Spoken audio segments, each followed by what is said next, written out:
Hello, magic casters of all shapes and sizes! My name is Chance, welcome to my spellbook, and thank you so much for tuning into the 19th episode of our Find Familiar series. Before we get too far in, I'd just like to point out that this is not intended for a child audience.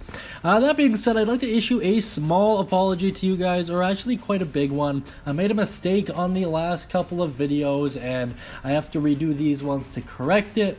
I included something that I shouldn't have because I clicked on the wrong chart. So I am terribly sorry about that.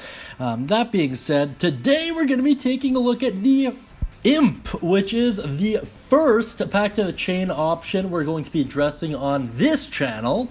That being said, I hope you guys enjoy, and with that out of the way, let's take a look at its stats. So first and foremost, you'll notice the moderately impressive AC of 13, that and the fairly large hit pool of 10, and that is calculated by rolling 3 die 4 and adding 3. The Imp also has a walking speed of 20 and a fly speed of 40. What that means to you is this thing's probably going to be airborne most of the time.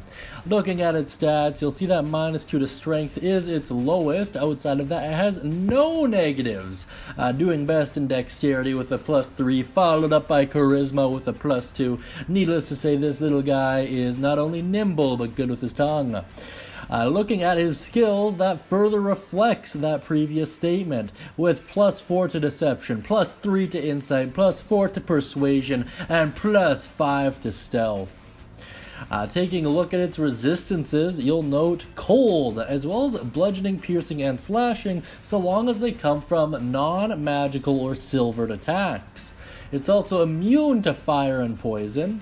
In terms of senses, you're going to notice Devil's Sight, up to 120 feet, which is super good. Passive perception of 11, which is not terrible, and the telepathic bond between yourself and it, which is very nice. Conditions, it is immune to poison, and languages, it can speak and understand both common and infernal, which means it's one of the few familiars that you can actually have dialogue with in the traditional sense. Now let's move on to its other traits. The Imp has this shapeshifter trait here. The Imp can use its action to polymorph into a beast form that resembles a rat, a raven, a spider, or back to its true form. Its stats are the same in each form except for the speed changes that are noted above. Any equipment is not transformed, so pretty cool stuff. I really like it. It's kind of disappointing that it doesn't have anything with a swim speed, but whatever. The Devil's Sight ability is pretty cool. Let's look through darkness, magical or non. Really cool stuff. On magic resistance, the Imp has advantage on saving throws against spell attacks and other magical effects.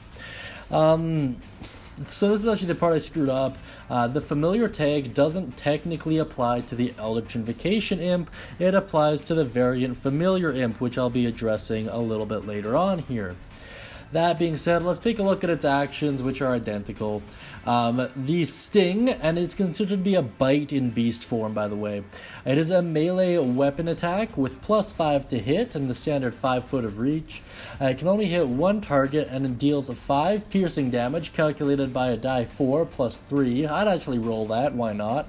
And the target must make a DC 11 Constitution saving throw, taking 10 rolled by 3 die 6 poison damage on a failed save, or half as much damage on a successful one. So really good stuff there. It can also turn invisible until it attacks or its concentration ends.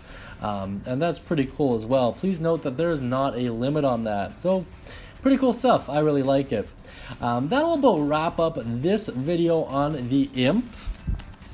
That being said, guys, please feel free to check out the Patreon, the Facebook page, and my good friend Shannon Clark's art page down in the comment section beneath. I really appreciate it, and as a quick reminder, we do have live streams every day from 10 p.m. to 11 p.m. Mountain Standard Time, and I'd really appreciate if you guys would join in. We are also getting Chance's Guild Hall up and running here, so if you or anyone you know typically runs one-shots or writes their own campaigns, please let me know. There's the email on my About Me or contact info page on my YouTube channel. Please feel free to reach out and let me know that you're interested. Thank you so much, guys. Have a great day, and as always, happy casting.